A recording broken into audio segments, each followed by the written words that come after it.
Our fifth key element of strategy, ideal customer, helps you identify these customers early on and then make some hard decisions about whether or not securing their business is worth all the effort it's going to take.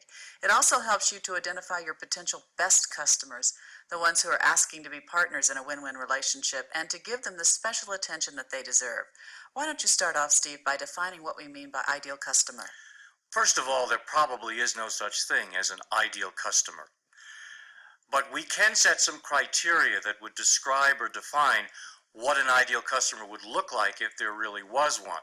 And the importance of setting that criteria is so that you can measure each of your prospective customers as well as your existing customers against that set of criteria to determine how closely they fit that ideal. I know the process of digging for a match is about 180 degrees away from the conventional approach to selling, and I recall just being given a territory with a lot of accounts in it and told to go out and make a sale. Every sale is a good sale. So you should go for all the dollars you possibly can, whether those dollars are good, bad, or in between. Unfortunately, there are still companies out there, far too many of them, who believe exactly that. Their job is to go out and generate revenue, and that every dollar looks exactly like every other dollar. But if you look at the whole picture and you understand that the sale itself is only part of the effort, and that even if you make a sale to a customer that doesn't fit your profile, that you're going to have a lot of problems, a lot of issues, a lot of aggravation, and a lot of costs that will continue on an ongoing basis simply because there isn't a good fit. So all dollars in sales are not alike. There's no question that you want to avoid bad business. In fact, I think it's one of the most important things a sales manager can do, helping their salespeople identify real win-win customers and weed out the surprisingly large number of so-called leads that are going to make you wish you'd never heard of them. Well, I agree.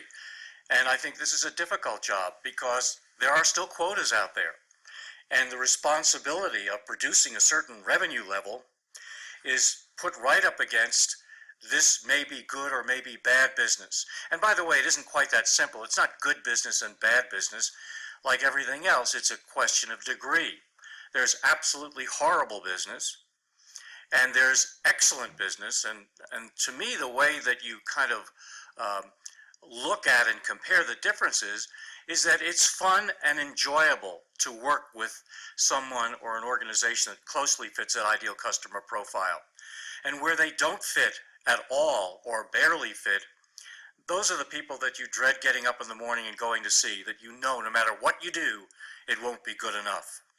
It's important, I think, that we should emphasize here, when we speak about a match to ideal customer criteria, we're not talking about just a marketing match. I think everybody wants to have good marketing matches, and in trying to secure them, companies usually focus on what we call demographics.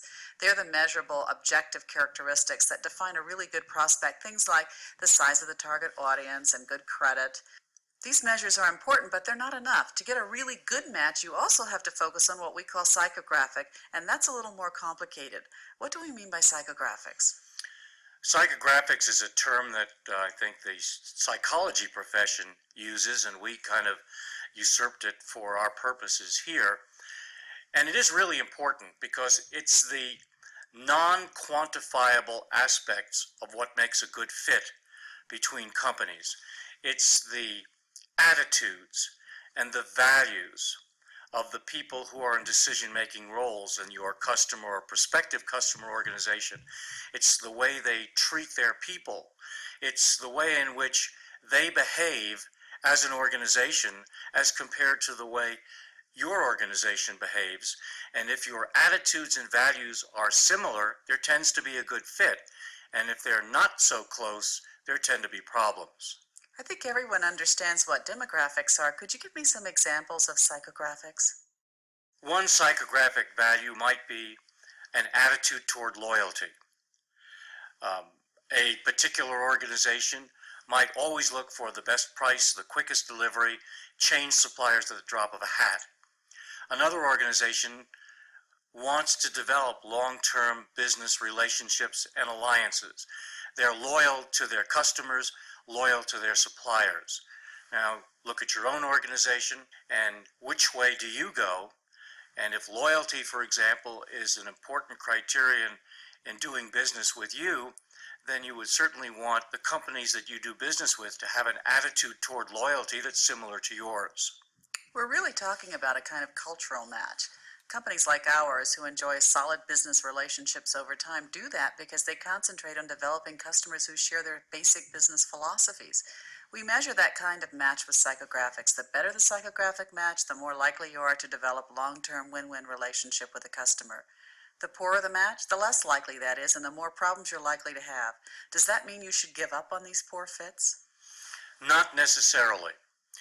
If, for example, the organization that you're doing business with or attempting to do business with is very secretive, plays their hands close to their vest, and you are a more open organization where you share information, obviously you're going to have some problems. But I think what you need to do is to decide, is it worth the effort? Can we work on these areas and get closer together? And it's a question really of the amount of effort and energy you're willing to put in versus the potential return on that investment, because that's just as much an investment as a cash investment would be, because resources and people are time, and time is money.